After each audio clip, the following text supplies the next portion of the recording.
Assalamualaikum warahmatullahi wabarakatuh. Selamat pagi, siang, sore, dan malam kepada rekan-rekan semua dan khususnya kepada instruktur dan asisten dosen yang saya hormati. Perkenalkan, nama saya Suci Aliatnyani dengan NIM 2407027. Di sini saya akan mempresentasikan tugas besar visualisasi dan analisis data menggunakan Google Colab. Di sini saya menggunakan dataset Birds of the World untuk studi kasusnya. Nah, teman-teman semua, di sini saya melakukan 3 tahapan, yaitu yang pertama exploratory data analysis yang mencakup untuk memeriksa struktur awal dataset, menghitung jumlah nilai yang hilang, dan yang terakhir kemudian meload dataset yang akan digunakan. Nah, di sini dapat kita lihat ya bahwa struktur dari awal datasetnya itu ada sebanyak 1310 baris dan 12 kolom. Nah, teman-teman, di sini yang pertama saya lakukan yaitu mensinkronisasi Google Drive dan Google Colab untuk bisa mengakses dataset. Kemudian di sini saya mengimport library yang saya gunakan seperti Pandas, NumPy, Matplotlib, PyPilot, dan MyPlotlib CM untuk pengolahan data, visualisasi data, serta pewarnaan pada visualisasi. Nah, selanjutnya di sini meload dataset yang akan digunakan tentunya, dan di sini memeriksa struktur awal data. Di sini saya hanya menampilkan 5 data yang ada di dataset tersebut. Di sini dapat kita lihat ya bahwa untuk struktur awal datasetnya itu kan tadi udah dijelasin ya, ada 12 kolom, yang mana 6 kolom sisanya itu kolom bertipe anem. Di sini bisa kita lihat juga ya bahwa dari kolom-kolom anem ini tuh kebanyakan isinya tuh nggak ada gitu, jadi jumlah apa aja. Sehingga di sini saya melakukan perhitungan untuk menghitung jumlah nilai yang hilang. Di sini bisa kita lihat ya bahwa dari kolom anem yang kebanyakan tidak memiliki data gitu. Sehingga di sini saya melakukan tahapan kedua, yaitu pre-processing data.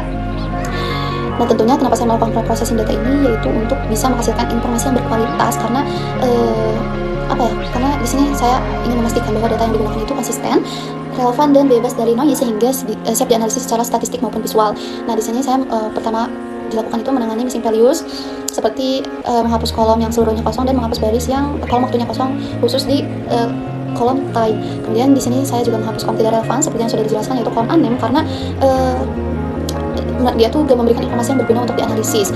Nah, di sini bisa kita lihat ya, sisanya hanya ada 6 kolom. Kemudian di sini juga saya melakukan evaluasi dan penghapusan kolom seks, karena di sini bisa kita lihat bahwa dari kolom seks ini tuh isinya tuh kebanyakan tidak relevan, karena seperti yang kita ketahui bahwa seks sendiri tuh hanya ada male dan female. Sedangkan di sini saya hanya menampilkan 5 ya, kebanyakan tuh di sini ada unknown sebanyak 260, white underbody sebanyak 50, long 25, dan black cap. Sehingga jika dibenerin satu-satu juga tidak memungkinkan, maka saya mengambil langkah untuk menghapus kolom tersebut. Untuk selanjutnya juga saya melakukan hal yang sama untuk kolom feeder color, karena kebanyakan isinya juga tidak relevan, lebih ke deskripsi dibanding warna dari burung tersebut. Nah, kemudian selanjutnya di sini saya melakukan standarisasi nama kolom, khususnya untuk kolom description of bird. Di situ saya mengubah spasi menjadi underscore. Nah, juga selanjutnya di sini saya melakukan transformasi tipe data untuk kolom waktu menjadi date time, karena tadinya itu kan kategori gitu. Dan di sini saya melakukan menghapus data duplikat, dan yang terakhir memvalidasi dataset hasil cleaning. Di sini kita lihat bahwa sisa 4 kolom, yaitu kolom species, location, time, dan description of bird. Dan di sini bisa kita lihat bahwa kolom dan isinya itu sudah relevan. Sehingga di sini saya melakukan penyimpanan dataset bersih. Di sini bisa kita lihat ya bahwa sudah tersimpan. Dan yang step ketiga yang terakhir, yaitu saya melakukan visualisasi dan insight. Di sini saya melakukan 4 visualisasi. Yang pertama ada distribusi 10 spesies burung paling banyak diminati. Di sini bisa kita lihat bahwa dari yang pertama itu ruby-throat hummingbird dengan lebih dari 25, berarti ini sekitar 30-an kurang ya. Dan yang paling ke-10 itu ada redis egret dengan kurang dari 10. Kemudian di sini distribusi spesies berdasarkan lokasi. Di sini tentunya kebanyakan yang ranking pertama tuh United States ya, ini paling tinggi, dan yang ke-5 itu Chicago. Ini kurang dari 10. Dan yang ketiga ada kombinasi spesies lokasi dengan observasi terbanyak, top 10 ya. Di sini saya hanya menampilkan top 10.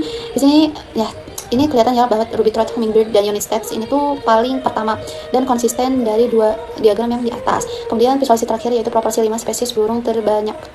Nah, tetap yang pertama itu oleh ruby-throat hummingbird.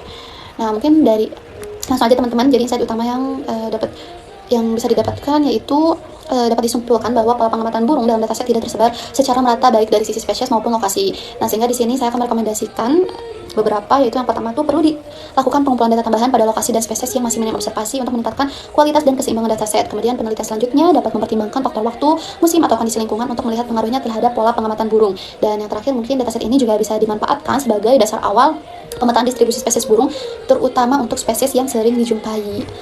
Kemudian untuk kesimpulannya yaitu proses data cleaning yang sistematis berhasil meningkatkan kualitas dataset dengan menghilangkan kolom tidak relevan dan tidak valid serta nilai-nilai yang duplikat.